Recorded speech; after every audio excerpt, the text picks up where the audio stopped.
दोस्तों, आज बात करते हैं कंडक्टेंस की। कंडक्टेंस में सबसे पहले हम बात करते हैं प्रतिरोध की। प्रतिरोध क्या होता है, अर्थात रेसिस्टेंस। किसी चालक द्वारा अपने अंदर से विद्युत धारा के प्रवाह का विरोध करने की क्षमता को चालक का प्रतिरोध कहते हैं। इसे R द्वारा प्रदर्शित करते हैं। किसी चालक का प्रतिरोध चालक की लंबाई L के समानुपाती और अनुप्रस्थ क्षेत्रफल A के विलोमानुपाती होता है। इसको ओम में व्यक्त करते हैं। R समानुपाती L/A या R बराबर रो इंटू L/A, जहाँ रो एक स्थिरांक है जिसे विशिष्ट प्रतिरोध या प्रतिरोधकता कहते हैं। आयनिक विलयन युक्त चालकता सेल के लिए X बराबर L/A बराबर सेल स्थिरांक, स्थिरैखिक सेल के लिए, जहाँ L बराबर सेल इलेक्ट्रोडों के बीच की दूरी सेंटीमीटर में और A इलेक्ट्रोडों का अनुप्रस्थ क्षेत्रफल। इस प्रकार R बराबर रो इंटू X। अब रो अर्थात स्पेसिफिक रेसिस्टेंस या विशिष्ट प्रतिरोध या प्रतिरोधकता क्या है। यदि L लंबाई 1 सेंटीमीटर और A बराबर 1 सेंटीमीटर स्क्वायर हो, अर्थात जो चालक है उसका वॉल्यूम 1 सेंटीमीटर क्यूब हो, तब R बराबर रो अर्थात रेसिस्टेंस बराबर स्पेसिफिक रेसिस्टेंस, अर्थात 1 घन सेंटीमीटर आयतन वाले चालक के प्रतिरोध को प्रतिरोधकता कहते हैं। इसको सामान्यतः ओम सेंटीमीटर में व्यक्त करते हैं। अब चालकता अर्थात कंडक्टेंस क्या है। किसी चालक द्वारा अपने अंदर से विद्युत धारा प्रवाह करने की क्षमता को चालक का चालकता कहते हैं। इसे C द्वारा प्रदर्शित करते हैं और इसको प्रति ओम या सीमेन में व्यक्त करते हैं। यह चालक के प्रतिरोध के विलोम के बराबर होती है, अर्थात C बराबर 1/R या C बराबर 1/रो इंटू A/L। विशिष्ट चालकता अर्थात स्पेसिफिक कंडक्टेंस या चालकता अर्थात कंडक्टिविटी किसे कहते हैं। कंडक्टिविटी 1 घन सेंटीमीटर आयतन वाले चालक के चालकता को चालकता कहते हैं। इसे स्मॉल k द्वारा प्रदर्शित करते हैं और इसको प्रति ओम प्रति सेंटीमीटर में व्यक्त करते हैं या सीमेन प्रति सेंटीमीटर में व्यक्त करते हैं। जिस प्रकार चालक का चालकता C प्रतिरोध R के विलोम के बराबर होती है, उसी प्रकार चालकता के प्रतिरोधकता रो के विलोम के बराबर होती है, अर्थात K बराबर 1/रो। चूँकि C बराबर 1/रो इंटू A/L, अतः C बराबर K इंटू A/L या K बराबर C इंटू X या X बराबर R इंटू K, अर्थात कंडक्टिविटी बराबर कंडक्टेंस गुना सेल कांस्टेंट या सेल कांस्टेंट बराबर रेसिस्टेंस गुना कंडक्टिविटी। चालकता के प्रकार। चालकता के प्रकार देखिए। चालकता दो प्रकार की होती है, इलेक्ट्रॉनिक चालकता और विद्युत अपघटनी या आयनिक चालकता। अब सबसे पहले हम इलेक्ट्रॉनिक चालकता की बात करते हैं। इलेक्ट्रॉनिक चालकता ठोस धात्विक चालकों में विद्युत का चालन इलेक्ट्रॉनों द्वारा होता है। अतः ठोस धात्विक चालकों की चालकता को इलेक्ट्रॉनिक चालकता कहते हैं। दूसरा, विद्युत अपघटनी या आयनिक चालकता। विद्युत अपघट्यों के जलीय विलयन में विद्युत का चालन आयनों द्वारा होता है। अतः विद्युत अपघट्यों के जलीय विलयन की चालकता को विद्युत अपघटनी या आयनिक चालकता कहते हैं। अब नया टॉपिक इसमें तुल्यांकित चालकता, इक्विवेलेंट कंडक्टिविटी। इसको हम इस तरह से परिभाषित कर सकते हैं कि 1 लीटर नॉर्मल आयनिक विलयन के चालकता को तुल्यांकित चालकता लैम्ब्डा कहते हैं। इसको सीमेन सेंटीमीटर स्क्वायर प्रति इक्विवेलेंट में व्यक्त करते हैं। आयनिक विलयन के लिए 1 सेंटीमीटर क्यूब बराबर 1 ml आयतन। इस प्रकार 1 सेंटीमीटर क्यूब चालक का चालकता बराबर के चालकता की परिभाषा से, या 1 ml आयनिक विलयन का चालकता बराबर के, या 1000 ml अर्थात 1 लीटर आयनिक विलयन का चालकता बराबर 1000 गुणा के।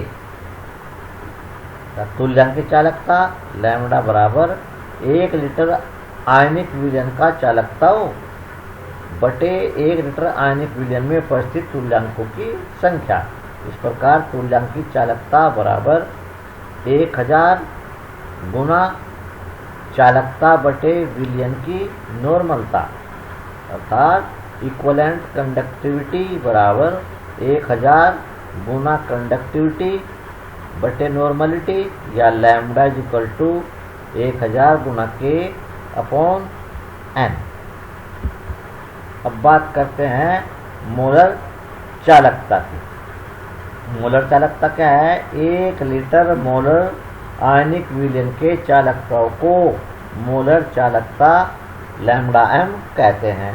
इसको सीमेन सेंटीमीटर स्क्वायर प्रति मोल में व्यक्त करते हैं। मोलर चालकता लैम्ब्डा m बराबर 1 लीटर आयनिक विलयन का चालकता बटे 1 लीटर आयनिक विलयन में उपस्थित मोलों की संख्या, अर्थात मोलर चालकता बराबर 1000 गुणा के बटे विलयन की मोलरता, अर्थात मोलर कंडक्टिविटी बराबर 1000 गुना कंडक्टिविटी बटे मोलरिटी, या लैम्ब्डा m बराबर 1000 गुना के बटे m।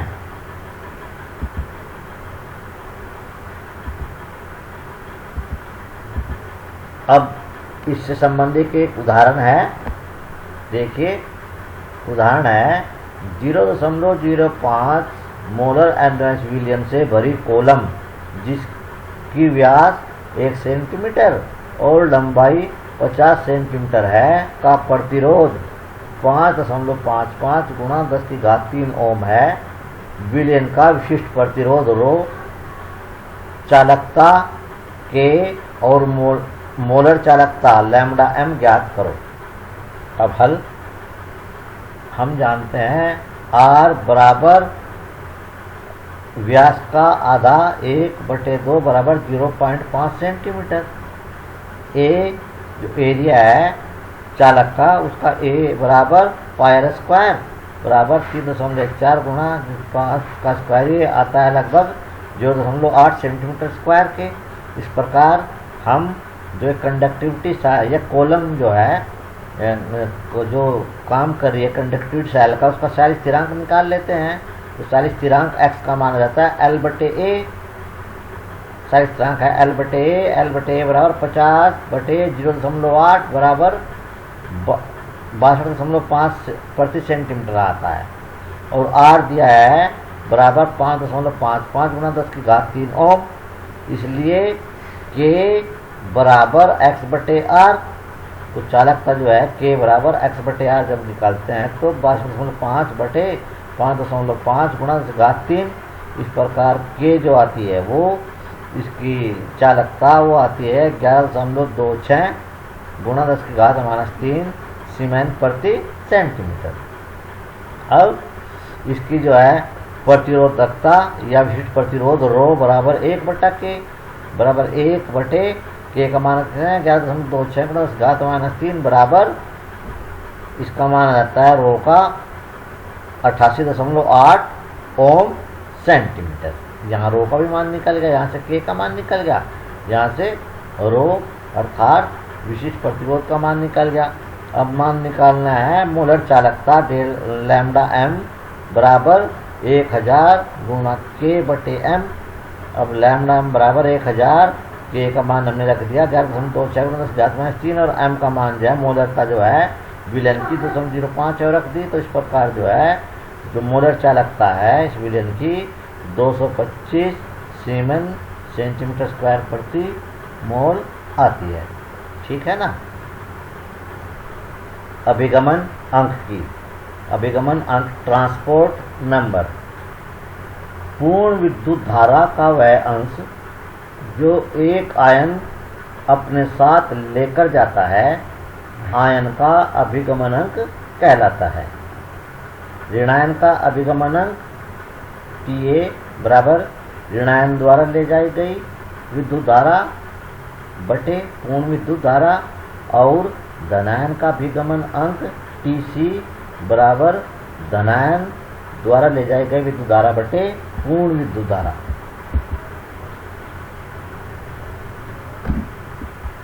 परंतु किसी आयन द्वारा ले जाई गई विद्युत धारा उसकी गति के समानुपाती होती है। अतः TA समानुपाती VA व TC समानुपाती VC और TA प्लस TC समानुपाती होगी VA प्लस VC के, जहाँ VA बराबर ऋणायन की गति, VC बराबर धनायन की गति।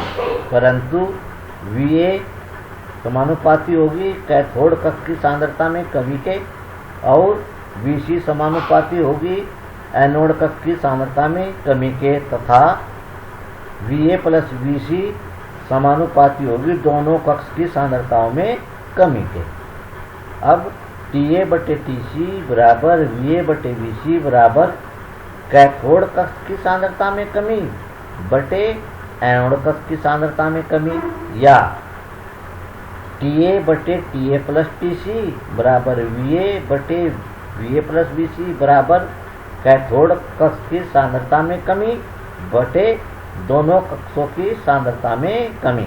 परंतु TA प्लस TC बराबर 1 होगा, अर्थात दोनों आयनों के अभिगमन अंक का जो योग होता है वो 1 के बराबर होगा और दोनों कक्ष की सांद्रता में कमी समानुपाती होती है पूर्ण विद्युत धारा के। दोनों कक्षों में सांद्रता में कमी होगी, किसके समानुपाती होगी? पूर्ण विद्युत धारा के। इसी प्रकार जो पूर्ण विद्युत धारा है वो किसके समानुपाती होगी? कैलोमीटर में प्राप्त धातु की मात्रा के। ठीक है ना। तो जो कैलोमीटर में धातु की मात्रा प्राप्त है वो किसके समानुपाती है? वो पूर्ण विद्युत धारा के समानुपाती है। अतः TA बराबर VA बटे VA प्लस VC बराबर कैथोड कक्ष की सांद्रता में कमी बटे पूर्ण विद्युत धारा। ठीक है ना। अब पूर्ण विद्युत धारा के सापेक्ष क्या लेंगे? कैलोमीटर में प्राप्त धातु की मात्रा। इस प्रकार TA बराबर कैथोड कक्ष की सांद्रता में कमी बटे कैलोमीटर में प्राप्त धातु की मात्रा। इसी प्रकार TC बराबर एनोड कक्ष में की सांद्रता में कमी बटे कैलोमीटर में प्राप्त धातु की मात्रा। अब अभिगमन अंक का निर्धारण कैसे करें? फर्स्ट, जब दोनों इलेक्ट्रोड सिल्वर की हो और सिल्वर नाइट्रेट विद्युत अपघट्य हो और सिल्वर कैलोमीटर प्रयुक्त हो। ठीक है ना। तब सिल्वर आयनों का कैलोमीटर में कुल अपचयन के कारण प्राप्त सिल्वर की मात्रा कैपिटल W ग्राम। सिल्वर आयनों का कैलरीमीटर में कुल अपचन किसके सापेक्ष है? ये समानुपाती है कुल विद्युत धारा के, और कुल विद्युत धारा समानुपाती है W के। इस प्रकार एनोड कक्ष में प्राप्त में से कुल विद्युत धारा के सापेक्ष एनोड कक्ष से कुल विद्युत धारा के सापेक्ष सिल्वर आयनों के अभिगमन के कारण सांद्रता में संभावित कमी W ग्राम। जितनी ग्राम जो है पूर्ण विद्युत धारा प्रवाहित होने पे कैलोमीटर में धातु प्राप्त हुई है, तो उसी विद्युत धारा के सापेक्ष अर्थात एनोड कक्ष से भी उतने ही मात्रा में आयन जो है अभिगमन करने चाहिए। संभावित कमी इतनी है, परंतु होता क्या है, एनोड जो है वो ऑक्सीकृत हो जाती है एनोड आयनों में, और एनोड कक्ष में घुल के उसकी सांद्रता बढ़ा देती है। और सांद्रता कितनी बढ़ा देती है? परंतु एनोड का सिल्वर आयनों में ऑक्सीकरण से एनोड कक्ष की सांद्रता में वृद्धि बराबर स्मॉल W ग्राम। अतः एनोड कक्ष से सिल्वर आयनों के नेट अभिगमन से एनोड कक्ष की सांद्रता में कमी, तो कैपिटल W माइनस W ग्राम। इस प्रकार धनायन का अभिगमन अंक अर्थात सिल्वर आयन का अभिगमन अंक एनोड कक्ष में सांद्रता में कमी बटे कैलोमीटर में प्राप्त सिल्वर की मात्रा। अब दूसरा है, जब दोनों इलेक्ट्रोड जो हैं वो प्लेटिनम के हों और सिल्वर नाइट्रेट भी घटे हो, और जो है कॉपर कैलोमीटर जो है यूज किया गया हो, कॉपर कैलोमीटर यूज किया गया हो, तो ऐसे केस में क्या करेंगे? ऐसे केस में माना विद्युत अपघटन से पूर्व सिल्वर की मात्रा एनोड कक्ष में कितनी थी? A ग्राम थी, और माना विद्युत अपघटन के पश्चात सिल्वर की मात्रा कितनी थी? B ग्राम थी। तो सिल्वर आयनों के अभिगमन से एनोड कक्ष की सांद्रता में कमी, तो पहले A थे और B आयन यहाँ से भाग गए, तो इसका मतलब कमी कितनी आई? तो कमी आई A minus B gram anode कक्ष में। तो कुल विद्युत धारा के सापेक्ष कॉपर में कैलोमीटर में प्राप्त कॉपर की मात्रा C ग्राम प्राप्त हुई है। तो ये C ग्राम जो मात्रा प्राप्त हुई है, क्योंकि हम अभिगमन अंक जो है सिल्वर का निकाल रहे हैं, तो इसको C ग्राम को हमें सिल्वर की मात्रा में बदलना होगा। तो कॉपर की मात्रा के सापेक्ष सिल्वर की मात्रा C गुणा 108 बटे 31.75, जहाँ 108 जो है वो सिल्वर का तुल्यांकी भार है और 1.75 जो है कॉपर का तुल्यांकी भार है। तो कॉपर के सापेक्ष मात्रा हम इस फॉर्मूले से निकाल लेंगे। तो कुल विद्युत धारा समानुपाती होगी सिल्वर की सापेक्षिक मात्रा अर्थात W ग्राम। तो इस प्रकार जो सिल्वर आयन है उनका जो अभिगमन अंक है वो सिल्वर आयनों के अभिगमन से एनोड कक्ष में सांद्रता में कमी A माइनस B बटे कुल विद्युत धारा के सापेक्ष सिल्वर की मात्रा, कुल विद्युत धारा के सापेक्ष सिल्वर की मात्रा बराबर कैपिटल W। इस प्रकार हम जो है इस सूत्र से ये सूत्र बन जाएगा। इस सूत्र को रखने के बाद हम जो हैं सिल्वर आयनों की जो है अभिगमन अंक निकाल सकते हैं, उससे फिर नाइट्रोट आयनों का भी अभिगमन अंक निकाल पाएंगे। अब देखिए ये सवाल है, यदि सिल्वर और नाइट्रेट आयनों की गतियों का अनुपात 0.916 हो तब आयनों के अभिगमन निकालिए। तो देखते VC बटे V बटे TC बटे TA बराबर ये दिया हुआ है 0.916, लेकिन TA प्लस TC बराबर 1 क्या होगा? इस प्रकार TC बराबर 1 माइनस TA, तो TC की जगह हम 1 माइनस TA रख देंगे, तो ये आ गया 1 माइनस TA बटे TA बराबर 0.916। इस प्रकार जो है हल करने के बाद TA का मान आया है 1 बटे 1.916 बराबर 0.42, अर्थात जो नाइट्रेट आयन है N आयन उसका जो अभिगमन अंक आया है वो 0.42 आया है। अब 1 में से घटा देंगे 0.42 को। इस प्रकार धनायन अर्थात सिल्वर का जो है अभिगमन अंक TC जो है वो 0.58 आ जाएगा। दूसरा सवाल है, देखिए उदाहरण, सिल्वर नाइट्रेट के विलयन के 1 विलयन के एनोड कक्ष में अपघटन से पूर्व सिल्वर की मात्रा 0.79 ग्राम और बाद में 0.91 ग्राम थी।